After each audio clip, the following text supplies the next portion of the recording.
누군가 내게 물었다. 내 운명을 바꾼 순간이 언제였냐고. 나는 주저없이 대답할 것이다. 서울의 답답한 아침, 2칠 반전 번 버스 안에서 일어난 그 운명적인 순간을 말이다. 자동차 경적 소리와 커피 향이 뒤섞인 그곳에서 나는 그저 실습 수업에 늦지 않으려고 조급히 학교로 가고 있었다. 네, 그런데 우선 지금 호흡이랑 맥박부터 확인해야 해요. 한 손은 맥박을 짚고 한 손은 핸드폰으로 시간을 쟀다. 내 심장 소리까지 들릴 만큼 긴장됐다. 피고 왔어요. 국제학회 초청장이 연구실로 도착했다. 민지가 뛰어와 소리쳤다. 지혜야, 이번에 네가 직접 결과 발표한대. 완전 대박 아니야? 나는 손끝이 떨렸지만 이 기회 절대 놓치지 않을 거야. 라고 스스로를 다짐했다. 드디어 학회 당일 수백 명의 과학자들 앞에서 나는 내가 겪은 오해, 편견, 그리고 진심으로 준비한 연구 결과를 처음부터 끝까지 차분히 발표했다. 발표가 끝나자 조용했던 회의장에 조심스러운 박수 소리가 점점 커졌다. 나는 그제서야 내 목소리가 누군가에게 닿았다는 걸 온몸으로 실감할 수 있었다. 내 발표가 끝나자 학회장 곳곳에서 손뼉 치는 소리가 조금씩 커졌다. 심사위원 한 분이 조심스럽게 말했다. 학생의 데이터, 자료 공개와 검증에 이토록 성실하게 임한 건 정말 보기 드물군요. 처음엔 많은 의심이 있었지만 오늘 발표를 보니 진심과 노력이 고스란히 느껴졌습니다. 다른 한 분도 고개를 끄덕였다. 질문은 없습니다. 앞으로 좋은 연구 계속 기대합니다. 나는 그제야 가슴 한구석이 따뜻해졌다. 학회가 끝난 뒤 연구소로 돌아가려는데 태석 선배가 조용히 내 앞을 막아섰다. 잠시 망설이던 그는 지혜 씨, 솔직히 처음엔 너한테 질투도 많이 났고 괜히 괴롭혀서 미안했어. 라고 말했다. 나는 당황해. 아니에요. 선배님도 워낙 열심히 하셨잖아요. 라고 답했다. 태석은 쑥스럽게 웃으며 이번 사실 내 아이디어도 반영된 부분이 있어서 자부심 있었거든. 근데 네가 내 몫까지 잘 해줘서 고맙다. 라고 덧붙였다. 나는 그 말을 듣고 비로소 연구실 안에서 진짜 한 팀이 된 느낌이 들었다. 어느 날 연구실 전체에 비상이 걸렸다. 실험 기계 몇 대가 갑자기 멈추고 값비싼 장비에 이상이 생긴 것이다. 보안팀 직원이 다급하게 연구원들을 모았다. 여기 어젯밤 연구실 CCTV 누가 일부러 기계를 건드린 흔적이 발견됐어요. 순간 몇몇 동료들은 자연스럽게 내 쪽을 흘끗 쳐다봤다. 설마 또 지혜 씨가 누군가 조심스럽게 속삭였다. 그러나 화면이 재생되자 모두의 표정이 일그러졌다. 영상에는 태석과 그의 무리가 늦은 밤 연구실에 들어와 장비를 몰래 조작하는 장면이 고스란히 찍혀 있었다. 민지가 놀라서 소리쳤다. 저 사람들 일부러 지혜한테 뒤집어 씌우려고 했던 거 아니야? 보안팀 누군가 내부자처럼 접근해 시스템을 망가뜨렸고 그 흔적을 지혜 씨에게 몰아가려 했던 걸로 보입니다. 라고 설명했다. 태석은 고개를 숙인 채 아무 말도 하지 못했다. 연구소장은 단호하게 말했다. 진실은 결국 드러나게 되어 있습니다. 앞으로 이런 일 두 번 다시 용납하지 않겠습니다. 나는 억울함과 분노 그리고 작은 해방감이 뒤섞인 이상한 눈물만 흘렀다. 그리고 이제야 비로소 진짜 나다운 연구를 시작할 수 있을 것 같았다. 조사가 끝난 후 진실은 명확하게 드러났다. 태석과 그 무리는 모두 연구소에서 즉시 업무 정지 처분을 받았다. 연구소장은 공식적으로 발표했다.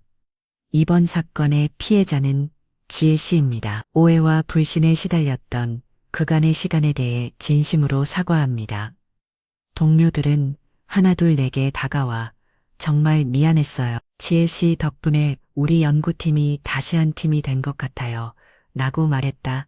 하지만 이상하게도 내 마음엔 환희보다 묘한 허탈함과 조용한 안도감만이 남았다. 이게 끝인가? 내가 바라던 진짜 승리가 이런 기분이었나? 그날 밤 민지가 전화를 걸어 지혜야, 드디어 다 풀린 거야. 진짜 수고했어. 너한테 꼭 치킨 쏜다. 라고 외쳤지만 나는 조용히 대답했다. 고마워. 근데 민지야, 나 갑자기 너무 피곤하다. 이렇게까지 해야 내가 증명될 수 있는 거라면 앞으론 좀 더 현명해져야겠지. 창밖에는 늦은 봄비가 조용히 내리고 있었다. 그제야 내가 이겨낸 모든 오해와 고난, 그리고 작은 진실들이 진짜 나를 조금 더 단단하게 만들어준 것 같았다. 몇 달 뒤 내 연구 결과를 바탕으로 새로운 천식 치료법이 공식적으로 승인받았다. 임상시험 대상자 1호는 다름 아닌 우리 엄마였다. 병원 복도에서 엄마의 손을 꼭 잡고 있었다. 엄마, 조금만 더 힘내요. 이번엔 정말 다를 거예요. 엄마는 약간 떨리는 목소리로 지혜야, 너만 믿을게. 누군가 외쳤고 나는 그제야 안도의 숨을 내쉬었다. 구급대원이 그 남자를 들것에 눕혀 실어나갈 때 그 남자가 내 손을 꼭 붙잡았다. 고마워요. 정말. 나는 멍하니 그의 뒷모습을 바라봤다. 그 순간 옆자리에서 누군가 내 모습을 몰래 촬영하고 있었다. 우리 딸이 해냈다니 아직도 꿈만 같아 라고 말했다. 치료 첫날 엄마는 조금 힘들어했지만 며칠 뒤 믿기지 않을 만큼 호흡이 편해졌다. 와, 지혜야, 숨 쉬는 게 이렇게 가벼울 수 있다니. 엄마, 정말 오랜만에 제대로 잠도 잤어. 나는 그 말을 듣고 순간 눈물이 왈칵 쏟아졌다.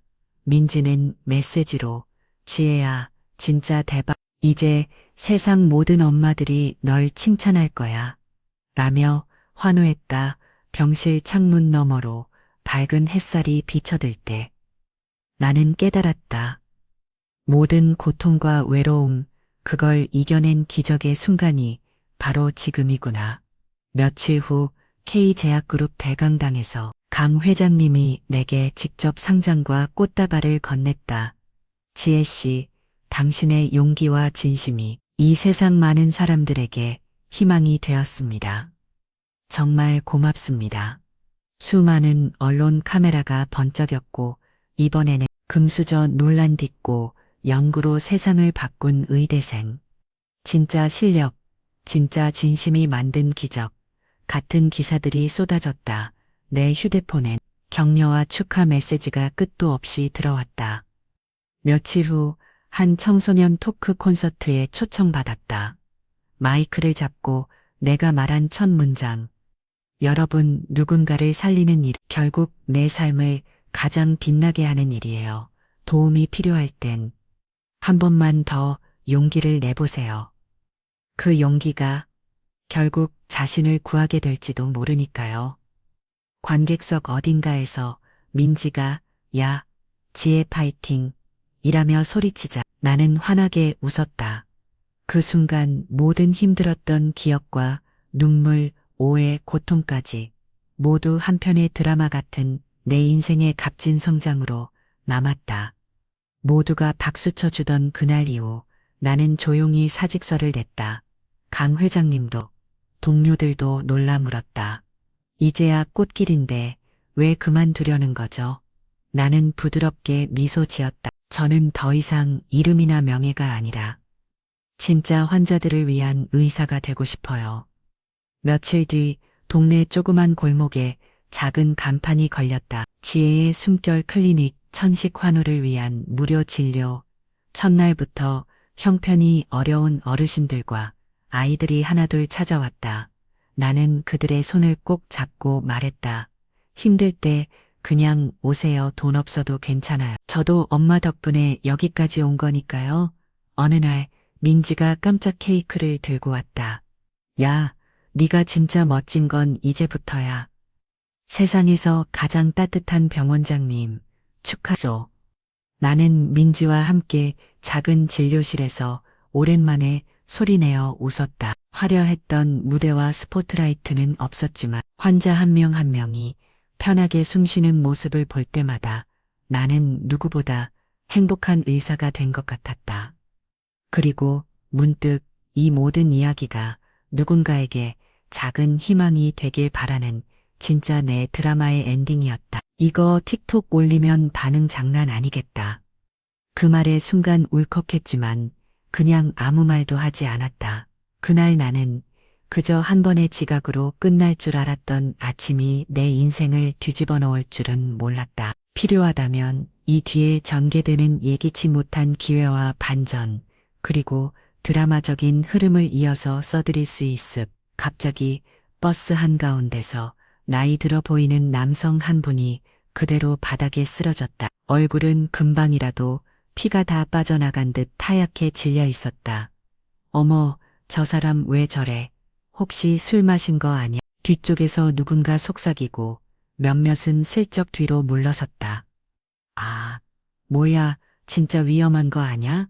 누군가는 핸드폰을 꺼내 사진을 찍으려 했고 또 어떤 젊은 남자는 웅성거리며 말했다.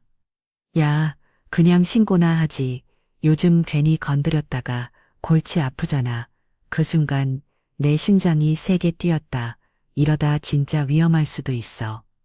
나는 망설였지만 누군가는 나서야 했다. 저기요, 혹시 누군가 네, 지금 통화 중이에요. 라고 답했다. 나는 쓰러진 아저씨 곁으로 조심스럽게 다가갔다. 아저씨, 들리세요? 저 의대생인데요. 괜찮으세요? 내 목소리가 떨렸다. 하지만 아무런 반응도 없었다. 주변 사람들은 더더욱 거리를 어떤 아주머니는 작은 목소리로 말했다. 우리 딸도 의대 다니는데 저렇게 나서는 거 쉽지 않을 텐데. 누군가는 조용히 기도했고 누군가는 그저 상황만 지켜보았다. 나는 그 남자의 손목에 손을 대고 맥박을 확인했다. 희미하게 뛰는 맥박, 그리고 미약한 숨소리. 이건 정말 위험하다. 시간 싸움이야. 내 머릿속에는 학교에서 배운 응급처치 매뉴얼이 빙글빙글 돌아갔다. 그때 버스 기사님이 다가와 물었다. 학생, 괜찮겠어요? 저희 금방 병원 쪽으로 우회할 테니까. 네, 일단 환자분 머리를 옆으로 돌려주고 호흡 상태 봐야 해요. 혹시 가족분 계세요? 아무도 대답하지 않았다. 그때 내 뒤에서 누군가가 조심스레 말했다. 혹시 그 아저씨 우리 회사 대표님이에요. 하지만 운명이라는 녀석은 예고도 없이 다가왔다.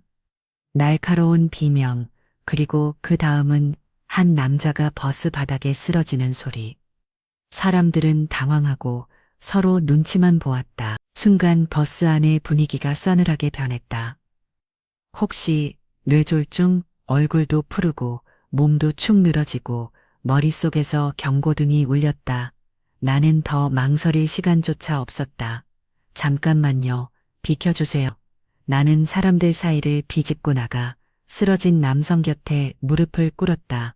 한 아주머니가 걱정스럽게 학생, 괜찮겠어요? 요즘 이런 거 잘못 건드렸다가 책임지라고 할 수도 있다던데. 나는 숨을 깊이 들이쉬고 대답했다. 저 의대생이에요. 지금 안 도우면 더 위험할 수도 있어요. 한 남자가 투덜거렸다. 이거 찍어서 유튜브 올리면 터지겠네. 나는 그의 시선을 무시한 채 환자의 얼굴을 살폈다. 아저씨, 들리세요? 혹시 이름 아세요? 아저씨는 눈을 반쯤 뜨더니 희미하게 입술만 떨었다. 그때 기사님이 다급하게 소리쳤다. 쟨불고 아직 안 오나요? 우리 어디로 가면 되죠? 가장 가까운 종합병원으로 가주세요. 최대한 빨리요. 내가 소리쳤다. 옆자리 젊은 여성이 핸드폰을 들고 망설였다. 저 혹시 가족분 연락처 알아요? 아무도 모른다는 듯 고개를 저었다. 나는 재빨리 맥박을 짚고 호흡을 체크했다. 시간이 없다. 누군가가 작게 탄식했다. 학생, 혹시라도 잘못되면 네 책임 되는 거 아니야? 나는 그 말을 듣고도 멈추지 않았다. 이 순간 누군가 나서야 한다면 내가 해야 한다. 갑자기 환자의 주머니에서 명함 하나가 떨어졌다. 누군가 줍더니 작게 중얼거렸다.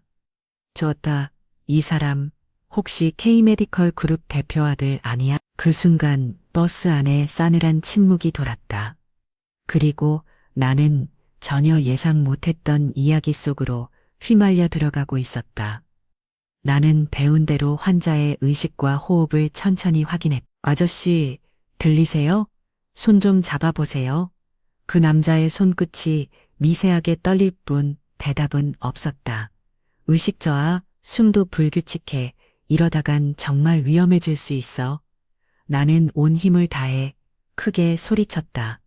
여기 사람 쓰러졌어요. 누구든 159에 신고 좀 해주세요. 순간 승객들 중 한 명이 허둥지둥 핸드폰을 꺼냈다. 네, 지금 전화할게요. 어떤 아주머니가 곧장 전화를 걸기 시작했고 나는 옆에 있던 다른 사람에게 말했다. 기사님한테 바로 알려주세요. 최대한 빨리 병원으로 가달라고요. 기사님은 당황한 듯 거울로 우리를 보며 지금 바로 멈출까요? 아니면 병원까지 직행할까요? 라고 물었다. 나는 그 한가운데 두려움과 결단 사이에 서 있었다. 교과서 어디에도 없는 선택의 순간이었다. 아마 그 누구도 몰랐을 것이다. 그 짧은 순간이 내 인생의 방향을 완전히 바꿔놓을. 최대한 빨리 가까운 종합병원으로 가주세요. 문 열고 기다려주세요. 나는 한 번 더 목소리를 높였다. 한 학생이 긴장해서 내 어깨를 붙잡았다. 언니, 괜찮아요? 혹시 CPR 해야 되는 거 아니에요? 나는 고개를 저었다. 아직은 맥박이 잡혀요. 그래도 계속 확인해야 해요. 주변은 여전히 어수선했다. 누군가는 영상을 찍고 누군가는 멀찍이 떨어져 지켜봤다. 누군가는 두 손 모아 조용히 기도하는 모습이었다. 순간 내 귀에 아주 작은 목소리가 들렸다. 우리 회사 대표님 아드님 같아요. 나는 그 말의 의미를 그때는 제대로 알지 못했다. 하지만 그날의 선택이 내 평범한 인생을 완전히 뒤집어 놓을 줄은 꿈에도 몰랐다. 한쪽에서 젊은 남자가 핸드폰을 들어 올리더니 야, 지금 버스에서 실시간 완전 키보드 워리어 탄생 각이네 라고 비꼬듯 중얼거렸다. 주변 사람들도 웅성거렸지만 나는 신경 쓸 겨를도 없었다. 지금 중요한 건 저분의 호흡이야. 나는 조심스럽게 그 남자의 머리 밑에 내 점퍼를 접어 받쳤다. 아저씨, 숨이 힘드시면 고개를 옆으로 돌릴게요. 괜찮으시죠? 누군가 뒤에서 투덜거렸. 괜히 저렇게 나섰다가 나중에 책임지라고 하면 어쩌려고. 나는 손등에 맺힌 땀을 닦음. 누구 옆에 구급상자 있으신 분? 혹시 주변을 둘러봤지만 아무도 나서지 않았다. 대신 어떤 할머니 한 분이 내 손을 꼭 잡았다. 아가야, 네가 아니었으면 아무도 안 도왔을 거야. 그 말을 듣는 순간 울컥하는 무언가가 목구멍까지 차올랐다. 하지만 나는 최대한 침착하려고 했다.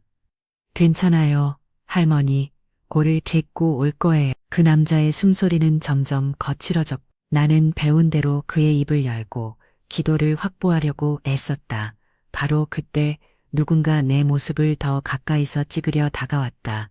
야, 이거 진짜 대박이다. 인생 컨텐츠네. 나는 짧게 말했다. 촬영하지 마세요. 도와줄 거면 그냥 이덴구 도착할 때까지 여기 좀 같이 있어 주세요. 그 순간 버스 안이 다시 정적에 휩싸였다. 나는 아무 말 없이 눈앞에 한 생명만 바라보고 있었다. 옆에 앉아있던 할머니가 내 손을 떨리는 손으로 꽉 잡으셨다. 작은 목소리로 속삭이듯 말했다. 아가야, 정말 고마워. 아무도 나서지 않는데 네가 있어줘서 다행이야. 순간 괜히 눈시울이 뜨거워졌다. 의학 공부를 하며 환자를 살리는 게 의사의 일이라고만 생각했는데 지금 이 순간만큼은 누군가의 불안과 두려움을 잠시라도 덜어주는 것. 그게 진짜 의료인의 시작이 아닐까라는 생각이 들었다. 그리고 나는 내가 비웃던 한국 드라마보다 훨씬 더 극적인 소용돌이 속으로 끌려 들어가게 될 줄은 상상도 못했다. 재미있는 이야기를 듣고 싶으시다면 구독과 알림 설정 꼭 부탁드려요. 저에게 큰 힘이 됩니다. 서울의 가을 아침 공기는 생각보다 차가웠다. 나는 이름이 지혜. 의대 버스 안에는 아직도 조용한 긴장감이 감돌았다. 누군가는 핸드폰을 내려놓고 누군가는 멀리서 조용히 지켜보고 있었다. 나는 할머니 손을 살짝 꼭 잡으며 곧 괜찮아질 거예요. 걱정 마세요. 라고 다정하게 말해드렸다. 할머니는 내 말을 듣고 작게 한숨을 내쉬었다. 아가, 네 부모님이 참 자랑스러우시겠다. 요즘 세상에 이런 젊은이가 어딨냐. 나는 그저 웃으며 고개를 끄덕였다. 하지만 그 순간 내 마음 한구석에 이 모든 일이 그냥 좋은 일로만 끝나지 않을 것 같은 이상한 예감이 자리 잡기 시작했다. 잠시 후 사이렌 소리가 점점 가까워지더니 구급차가 멈췄다. 구급대원들이 바쁘게 달려와 내 옆에 쪼그려 앉았다. 환자 상태 어떻습니까? 구급대원이 재빠르게 물었다.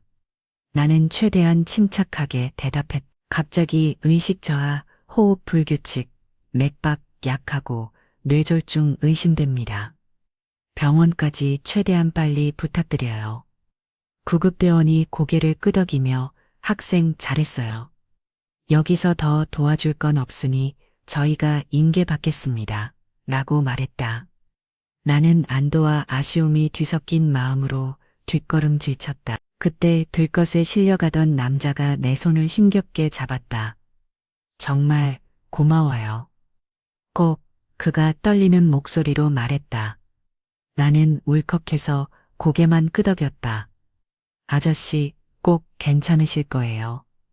구급차 문이 닫히는 순간 주변에서 조용한 박수가 들렸다. 누군가 말했다. 학생, 덕분에 오늘 한 사람 살았네요. 나는 세상이 잠깐 멈춘 것만 같았다. 하지만 이 평범했던 하루, 나에게 기적과도 같은 변화의 시작이 될 줄은 꿈에도 몰랐다. 구급차가 출발하자 버스 안은 다시 웅성거리기 시작했다. 저 학생, 괜히 나섰다가 문제 생기면 어쩌려고. 요즘 세상에 남 돕다 괜히 소문만 안 좋아지는 거 한두 번 봤어? 솔직히 저게 맞는 건지 누가 알아 잘못 건드려서 더 악화된 걸 수도 있잖아. 이런 소리가 귓가에 스치자 나는 괜히 주머니 속 손을 꼭 쥐었다. 한편으로는 내가 괜한 일을 벌인 건 아닐까 라는 불안함이 엄습했다. 하지만 또 한편으로는 누군가를 살릴 수 있었다는 뿌듯함이 조용히 가슴 한켠을 데웠다. 나는 버스에서 조용히 내려 텅 빈 정류장에서 한참 동안 숨을 골랐다. 핸드폰에 엄마에게서 잘 도착했냐는 문자가 와 있었다. 나는 짧게 답장했다. 조금 늦을 것 같아. 오늘은 별일이 있었어. 그날 밤 나는 잠자리에 과연 내가 한 선택이 옳았던 걸까? 수십 번 되뇌이며 눈을 감았다. 하지만 이 모든 혼란과 불안이 내 인생을 뒤흔들 거대한 파도의 예고편이라는 건 아직 아무도 몰랐다. 결국 학교엔 늦게 도착했다. 강의실 문을 살짝 열자 교수님이 차가운 목소리로 말씀하셨다. 지혜 학생, 오늘도 지각이군요. 이유는요? 나는 순간 주저하다가 조용히 사실대로 말했다. 버스에서 한 분이 갑자기 쓰러지셨어요. 제가 응급처치하느라 죄송합니다. 주변에서 몇몇이 수군거렸고 교수님은 한숨을 쉬었다. 요즘 학생들 핑계만 늘고 하지만 자세히 얘기해보세요. 어떤 상황이었습니까? 나는 그제야 오늘 아침 있었던 일을 천천히 설명했다. 오늘도 시간에 쫓기며 대충 아침을 넘기고 손끝까지 시린 손으로 버스카드를 찍었다. 죄송합니다. 버스 안은 이미 만원. 사람들 틈에 끼어서 겨우 한자리에 발을 디뎠다. 어디서나 볼 수 있는 풍경. 전부 고개 숙이고 핸드폰만 뚫어지게 보고 있다. 아, 오늘은 제발 지각만 안 했음. 교수님은 생각보다 진지하게 내 말을 들어주셨다. 질문 리워 오레스부터 무란 러저리 브리마무답 분이 넘어가겠습니다. 다음부터는 미리 연락이라도 주세요. 자리에 앉자마자 내 단짝 친구 민지가 슬쩍 속삭였다. 야, 넌 진짜 또 동네 영웅놀이 했냐? 나는 피식 웃으며 고개를 저었다. 아니, 그냥 안 그러면 밤에 잠이 안 올 것 같아서. 민지는 내 어깨를 툭 치며 말했다. 그래, 다음엔 꼭 네가 주인공 되는 드라마 나오면 나한테도 사인해라. 나는 괜히 멋쩍게 웃었다. 하지만 왠지 오늘따라 내 평범했던 하루가 조금씩 달라지고 있다는 예감이 들었다. 며칠 뒤 생전 처음 보는 번호로 전화가 걸려왔다. 순간 스팸인가 싶어 무시할까 하다가 왠지 모를 호기심에 전화를 받았다. 여보세요? 상대방은 또렷한 목소리로 말했다. 혹시 지혜 학생 맞으시죠? 저는 K제약그룹 강 회장님의 비서입니다. 나는 순간 당황해서 말을 잇지 못했다. 네, K제약 회장이요? 비서는 부드럽게 웃으며 말했다. 며칠 전 버스에서 의식을 잃으셨던 분 기억하시죠? 그분이 저희 회장님의 아드님이셨습니다. 회장님께서 직접 학생을 만나 뵙고 싶어 하셔서요. 혹시 시간 괜찮으실까요? 나는 심장이 콩닥콩닥 뛰었다. 정말 저를요? 제가 뭘 했다. 비서는 친절하게 장소와 시간을 안내해줬다. 내일 오후 3시 본사 23층입니다.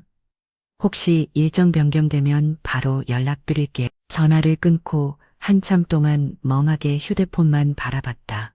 민지가 옆에서 물었다. 야, 누구야? 왜 얼굴이 그렇게 창백해졌냐? 나는 어안이 벙벙한 채로 대답했다. 나 내일 CEO를 만난대. 진짜 드라마 같다. 그치? 민지는 놀라 입을 틀어막았다. 헐, 설마 그때 그분? 야, 이거 인생 바뀔지도 몰라. 나는 그제서야 웃으며 고개를 끄덕였다. 왠지 오늘 밤 잠이 오지 않을 것 같은 예감이 들었다. 사실 처음엔 그냥 보이스피싱인 줄 알았. 요즘 워낙 별의별 사기가 많으니까 나도 친구한테 투덜거렸다. 야, 민지야, 나 진짜 CEO 만난다는데 이거 혹시 사기 아니냐? 민지는 웃으며 말했다. 너한테 무슨 돈을 뜯으려고? 그냥 가보자. 설마 진짜면 대박이고. 고민 끝에 나는 약속된 시간에 약간은 불안한 마음으로 본사 건물 앞으로 갔다. 진짜 여기 맞나? 눈앞에 펼쳐진 유리 외벽의 초대형 빌딩, 로비에는 사람들이 정장 차림으로 분주하게 오가고 있었다. 나는 얼떨결에 안내 데스크에 다가가 이름을 말하자 직원이 곧바로 미소를 지으며 나도 이어폰을 꼽으려다 바로 앞에 앉은 중년 남성이 유난히 창백해 보이는 게 눈에 들어왔다. 눈썹을 찌푸리며 가슴을 부여잡고 있다. 순간 버스가 크게 흔들렸다. 지혜 학생 맞으시죠? 회장님께서 기다리고 계십니다. 이쪽으로 안내해 드릴게요. 라고 말했다. 엘리베이터를 타고 23층에 올라가는 내내 심장이 너무 뛰어서 손바닥에 땀이 날 정도였다. 문이 열리자 고급스러운 회의실과 수십 명의 직원들이 분주하게 움직이는 모습이 보였다. 드라마에서나 보던 풍경인데 진짜였구나. 나는 순간 내가 평범한 대학생이 아니라 정말 새로운 세상의 문 앞에 서 있는 기분이 들었다. 회의실 문이 열리자 한 중년 남성이 자리에서 일어나 내게 다가왔다. 머리엔 은빛이 섞였지만 눈빛만큼은 날카롭고 진지했다. 지혜 학생 맞죠? 나는 떨리는 목소리로 대답했다. 네, 안녕하세요. 그는 나를 소파에 앉히고 직접 차를 따라주었다. 잠시 정적이 흐른 후 그가 조용히 말했다. 며칠 전 버스에서 우리 아들 구해준 거 정말 고맙습니다. 나는 놀란 눈으로 고개를 들었다. 네, 혹시 그날 그분이 그는 담담하게 고개를 끄덕였다. 제 유일한 아들입니다. 만약 그날 학생이 없었다면 저는 평생 가장 소중한 걸 잃었을 겁니다. 내가 뭐라 답해야 할지 몰라 멋쩍게 웃으려는데 그의 눈에 이슬이 맺혀 있었다. 감사하다는 말로는 부족하네요. 학생 같은 분이 세상에 있다는 게 아직도 믿기지 않습니다. 나는 괜히 두 손을 꼭 쥐며 전 그냥 그 상황에서 제가 할 수 있는 일을 했을 뿐이에요. 라고 조심스럽게 말했다. 그는 고개를 끄덕이며 그래서 더 대단하다고 생각합니다. 이 은혜 꼭 갚고 싶습니다. 혹시 네 꿈이 뭐냐고 물어도 될까요? 그 순간 내 평범한 일상에 새로운 기회의 문이 열리는 소리가 들리는 것 같았다. 강 회장님은 내 눈을 똑바로 바라보며 물었다. 학생, 앞으로 어떤 사람이 되고 싶나요? 꿈이 있다면 뭐든 말해보세요. 나는 잠깐 망설이다가 솔직하게 털어놨다. 사실 제 어머니가 어릴 때부터 천식을 앓으셨어요. 어릴 때부터 엄마 숨 쉬는 소리만 들어도 마음이 덜컥 내려앉았고, 그래서 항상 생각했어요. 나중에 꼭 천식 환자들을 위한 치료법을 연구해 보고 싶다고요. 말을 끝내자 회장님의 표정이 부드러워졌다. 그래요. 그런 깊은 사연이 있었군요. 나는 쑥스럽게 웃으며 덧붙였다.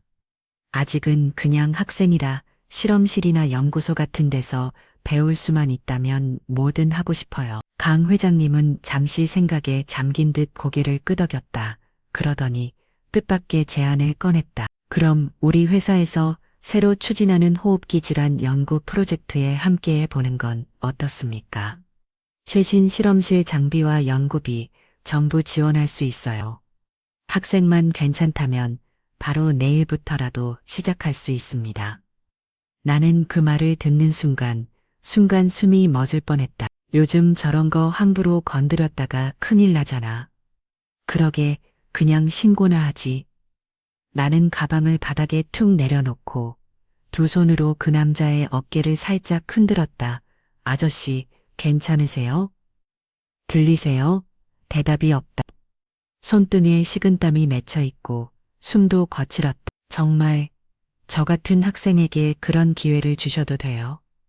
강 회장님은 웃으면서 우리 아들 살려준 은혜 이렇게라도 조금은 갚고 싶네요. 게다가 누군가의 진심은 반드시 세상에 좋은 변화를 만들어냅니다. 나는 기쁨과 놀라움 그리고 뭔가 벅찬 감정이 뒤섞인 채 연신 고개를 숙였다. 그날 이후 내 인생은 정말로 완전히 달라지기 시작했다. 집으로 돌아오는 길, 나는 스마트폰을 꼭 쥔 채 한참을 멍하니 서 있었다. 이게 진짜 현실일까? 나 같은 평범한 학생이 회장님이랑 연구소에서 일한다고? 기쁨이 온몸을 덮쳤지만 한편으론 두려움도 함께 찾아왔다. 그날 밤 민지에게 전화를 걸었다. 야, 나 진짜 믿기지 않는 일 생겼어. 민지는 장난스럽게 물었다. 설마 복권이라도 당첨됐냐? 나는 한숨을 쉬며 말했다. 그보다 더 이상해. 회장님이 내일 바로 회사 연구소 나오래. 최신 실험실 연구비 전액 지원. 나 같은 신입한테 말이 돼? 민지는 환호성을 질렀다. 야, 그게 얼마나 대단한 기회인데. 불안하면 그냥 나중에 관두면 되지. 일단 잡아. 나는 조용히 속마음을 내비쳤다. 괜히 실수해서 누가 다치면 어쩌지? 내가 뭘 할 수 있을까 겁나기도 해. 민지는 단호하게 말했다. 지혜야, 넌 남들이 안 하는 선택을 했잖아. 이번에도 남들 못하는 경험 제대로 해봐. 그리고 혹시라도 영화 같은 반전 생기면 나 먼저 알려줘야 돼. 나는 그 말에 피식 웃었다. 하지만 마음 한켠 정말로 내 인생이 달라질지도 모른다는 예감이 밤새 잠을 설치게 만들었다. 다음 날 나는 떨리는 마음으로 연구소에 첫 출근을 했다. 하얀 가운을 입고 이름표를 단 채 조심스럽게 인사를 건넸다. 안녕하세요. 저는 이번에 새로 온 지혜라고 합니다. 몇몇 선임 연구원들은 내 인사를 무시하듯 힐끔 바라보았다. 한 남자 선배는 동료에게 속삭였다. 또 인맥으로 들어온 케이스 안, 저 나이대 연구소 바로 들어오는 거 쉽지 않은데 뭔가 백 있겠지 뭐. 옆자리 아주머니도 요즘 학생들은 대단하네. 회장님 덕 좀 많이 본 듯? 라며 의미심장하게 웃었다. 나는 그 말들을 못 들은 척 하루 종일 실험 장비 세팅부터 데이터 정리까지 묵묵히 내 일에만 집중했다. 점심시간 어색한 분위기 속에서 누군가는 일부러 내 얘기를 하며 들으라는 듯 말했다. 학생이 뭘 알겠어. 요즘 젊은 애들 금방 사라지더라. 내 마음이 괜히 답답해졌다. 그래도 여기서 포기하면 안 돼. 내가 왜 이 연구를 하고 싶은지 다시 생각하자. 나는 조용히 실험실 한 구석에서 엄마 사진을 꺼내보며 속으로 다짐했다. 여기서 반드시 증명할 거야. 누군가의 백이 아니라 내 진심과 노력이 통한다는 거. 나는 그날부터 오직 실험에만 몰두했다. 아침 일찍 출근해 가장 늦게 퇴근했고 모든 데이터와 결과를 꼼꼼히 손으로 적어 내려갔다. 매번 작은 실험에도 실패했지만 다음엔 이렇게 해보자. 스스로를 다독이며 포기하지 않고 다시 도전했다. 며칠, 몇 주가 지나면서 내가 진행한 실험 결과에 조금씩 변화가 보이기 시작했다. 이 상황 교과서에서만 보던 응급 상황. 머릿속이 하얘졌지만 그냥 보고 있을 수 없었다. 기사님, 기별고 좀 불러주세요. 여기 사람 쓰러졌어요. 어느 날 선임 연구원이 내 노트를 들여다보다 조용히 물었다. 지혜 씨, 이거 직접 다 기록한 거예요? 나는 고개를 끄덕였다. 네, 혹시 잘못된 부분 있으면 말씀해 주세요. 그는 한참을 노트를 넘기다 작게 감탄했다. 이 정도 성실함이면 곧 좋은 결과 나올 거예요. 다른 동료들도 하나둘 내 쪽을 바라보는 눈빛이 달라졌다. 아주머니 연구원도 어머, 학생이 이렇게 꼼꼼할 줄 몰랐네. 그 열정 좀 본받아야겠다. 몇 칭찬했다. 나는 그제야 처음으로 연구실에서 나 자신을 조금 인정받는 듯한 뿌듯함을 느꼈다. 그리고 속으로 다짐했다. 누구의 덕도 운도 아니야. 이제부터 진짜 내 길을 만들어야지. 어느 날부터인가 연구실이 갑자기 시끌벅적해졌다. 신문과 인터넷 기사에 버스에서 생명을 구한 의대생. 이제는 농소 스타. 라는 제목이 크게 떴다. 주변 연구원들이 신문을 들고 나를 바라보며 이거 지혜 씨 맞죠? 이제 완전 유명 인사네. 라며 웃었다. 내 핸드폰에 축하 문자와 DM, 팔로우 요청이 쏟아졌다. 하지만 SNS에는 온갖 댓글이 달렸다. 진짜 대단하다. 저런 딸 있으면 소원이 없겠다. 우리 딸도 본받았으면. 근데 저렇게까지 홍보하는 거 좀 오버 아냐? 어차피 뒤에 회장님 힘 있으니까 저렇게 된 거지.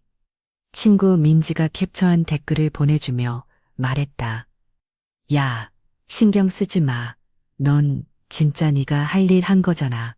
나는 씁쓸하게 웃었다. 사람들이 진실보다 소문을 더 믿는 세상인가 봐. 같은 연구실의 몇몇은 내 앞에선 칭찬했지만 돌아서서는 저런 건 잠깐 반짝하는 거지.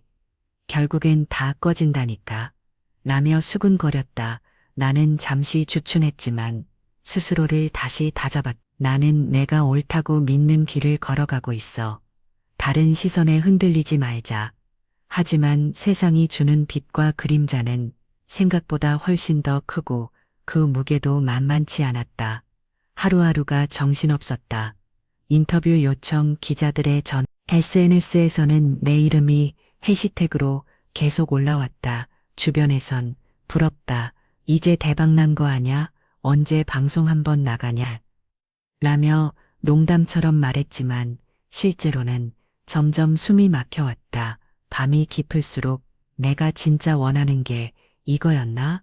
그냥 연구만 하고 싶었는데 하는 생각에 한숨만 늘었다.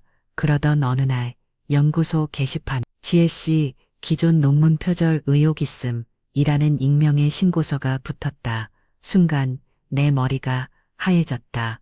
연구실 선배들이 다가와 물었다. 이거 진짜야? 설마 네가 그런 짓 했겠어?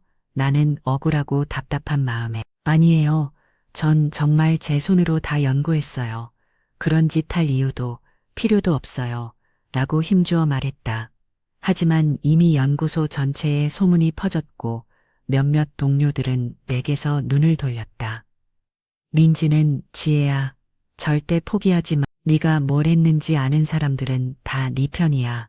라며 위로해줬지만 나는 정말 나만의 힘으로 여기까지 온 게 맞을까 하는 의심이 자꾸만 마음 한구석을 파고들었다. 그리고 내 인생의 두 번째 폭풍이 본격적으로 시작되고 있었다.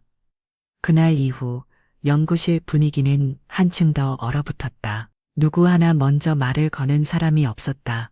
사람들은 내 쪽을 슬쩍 바라보며 조용히 자기 일만 했다. 프린트 앞에서 서류를 뽑고 있는데 뒤에서 선배 한 명이 작은 목소리로 속삭였다. 야, 진짜 표절한 거 아니겠지. 다른 사람이 한숨을 쉬며 그냥 운 좋은 줄 알았는데 역시 뭔가 있었나 봐 라고 말했다. 나는 모른 척하며 고개를 푹 숙이고 자리로 돌아왔다. 점심시간에도 내 자리만 조용했다. 누군가 내 앞에 앉아 지혜씨 힘내요 우리 진짜로 믿는 사람들도 있으니까 라며 살짝 웃어줬지만 그마저도 미안한 마음이 들었다. 민지는 메시지로 네가 이길 때까지 나는 옆에 있을 거야 라고 보내줬지만 현실은 생각보다 훨씬 더 외롭고 차가웠다. 실험 기계 소리만 삐빅거리던 그날 연구실은 이상하리만큼 정적과 불신으로 가득 차 있었다. 내가 소리치자 버스가 급히 정차했고 몇몇 승객이 당황해서 뒷걸음질 쳤다. 누가 의사 없어요? 한 아주머니가 소리쳤다. 나는 손을 번쩍 들었다. 저 의대생이에요. 혹시 누가 심장질환 있으신 분 약 있으세요? 구급약 이런 거 없고 그냥 빨리 병원 가야 하지 않나요? 연구실엔 유독 야망이 강한 남자 선배가 한 명 있었다. 이름은 태석. 실력도 좋았고 주변 동료들도 그를 인정했다. 하지만 언제부턴가 나를 곱지 않은 눈으로 바라보기 시작했다. 하루는 태석이 몇몇 동료들과 모여 일부러 내게 들리라는 듯 이야기했다. 아니, 이번 프로젝트 말인데 아무리 봐도 실력으로 들어온 건 아닌 것 같지 않아? 백이 든든하면 뭐든 가능하지. 솔직히 그냥 회장님 꼭 두각시 아니냐? 그 옆에 후배가 덧붙였다. 아무리 열심히 해도 결국 위에서 밀어주니까 다 되는 거지. 나는 그 말을 들으며 속이 쓰렸지만 아무렇지 않은 척 고개를 숙였다. 민지는 내가 너무 조용하자 걱정스러운 표정으로 물었다. 지혜야, 괜찮아? 저런 말 신경 쓰지 마. 실력은 결국 드러나게 돼 있어. 하지만 태석은 그 후로도 나를 대놓고 무시하거나 회의 때마다 일부러 날 곤란하게 만들었다. 지혜야, 지혜야, 이거 제대로 검토는 했어요? 이런 데이터 실수 아닌가요? 나는 최대한 침착하게 하나하나 설명하며 맞섰지만 내 마음속엔 점점 과연 내가 끝까지 버틸 수 있을까 하는 불안이 커져만 갔다. 그리고 어느 순간부터 연구실 안에는 아주 조용하지만 확실한 편과 적이 생기기 시작했다. 그때부터 연구실에서 생기는 작은 실수나 문제들은 죄다 내 탓이 됐다. 지혜 씨, 시약 부족한 거 체크 안 했죠? 이 데이터 값 왜 틀렸어요? 또 실수한 거 아니에요? 이런 건 기본 아니에요? 태석과 그의 무리는 내게 사사건건 시비를 걸었고 동료들도 눈치만 볼 뿐 누구 하나 선뜻 내 편을 들어주지 않았다. 하루 나는 점점 말수가 줄었다. 점심시간에도 식욕이 없고 매일 밤 집에 오면 밥 대신 컵라면만 입에 물고 멍하니 천장만 바라봤다. 엄마의 문자가 와도 민지의 전화도 괜히 미안해서 제대로 답하지 못했다. 여기서 더 버텨야 할까? 아니면 그냥 그만두는 게 맞을까? 연구 노트를 보다가 손에 눈물이 뚝 떨어졌다. 세상에 나 혼자만 남은 것 같았다. 그날 밤 나는 정말 내일 회장님께 죄송하지만 프로젝트를 포기하겠다고 말할 생각까지 했다. 하지만 이 모든 고통의 터널이 정말 끝이 있을지 그땐 알 수 없었다. 모든 걸 포기하고 싶은 그날 연구실 문이 조용히 열리더니 강 회장님이 직접 들어오셨다. 나는 깜짝 놀라 허둥지둥 일어나려 했지만 회장님이 조용히 손짓했다. 지혜 학생, 앉아요. 나랑 솔직하게 얘기할 수 있겠어요? 나는 고개를 끄덕였지만 눈물이 뚝뚝 떨어져 멈출 수가 없었다. 회장님은 내 눈을 똑바로 바라보며 물었다. 지혜 씨, 지금까지 겪은 모든 오해, 편견, 그리고 이 힘든 상황. 그래도 정말 네가 하는 일에 스스로 믿음이 있나요? 나는 울먹이며 엄마 생각이 났다. 저 사실 매일 포기하고 싶었어요. 너무 힘들고 누구도 절 믿어주지 않는 것 같아서요.